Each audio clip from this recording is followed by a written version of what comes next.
Buenas tardes amigos, ¿cómo están? Bienvenidos a RG en Vivo. Tenemos muchísima información para compartir con todos ustedes.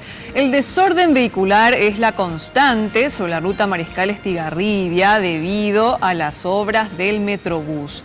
Entre Fernando de la Mora y San Lorenzo, tanto transeúntes como automovilistas pasan un verdadero calvario todos los días. Fíjense por qué.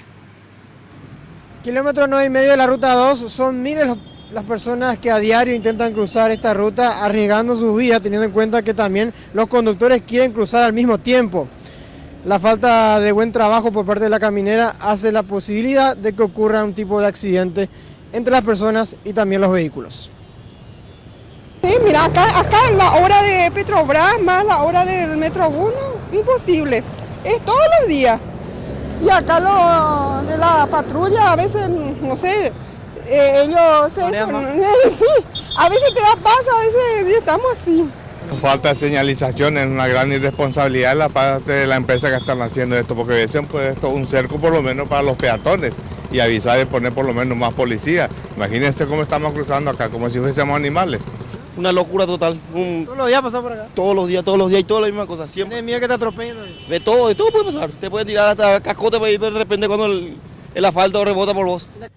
Entre Fernando de la Mora y el campus de la UNA en San Lorenzo, las personas viven un verdadero infierno.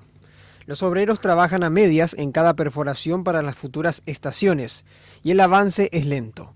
La caminera poco o nada puede hacer ante el apuro por circular de los transeúntes y conductores. Esta es la esquina más difícil para los peatones. Cuando la patrullera caminera da la orden de cruzar esta esquina, hay vehículos que siguen girando en el mismo tiempo. Está difícil cruzar la calle, ¿verdad? Sí, está complicado. Sí, ¿Cuántos días tiene que pasar por acá? Sí, queremos pasar para San Lorenzo. Estas personas, incluida una pequeña, desafían a la ruta porque no tienen vereda donde caminar. Esta obra paralela es de la firma Petrobras, a metros del comercial Saledma. Algunas sugerencias para quienes deseen dirigirse de Asunción a San Lorenzo son estas. Deberán hacerlo por la avenida Zabalascue, siguiendo los desvíos hasta llegar a la avenida Pastora Céspedes, otros desvíos y retornar así a la avenida del Agrónomo. Los que quieran ir a Asunción deberán tomar las vías alternativas por Avelino Martínez y luego de más desvíos retornar finalmente hasta Mariscal Estigarribia.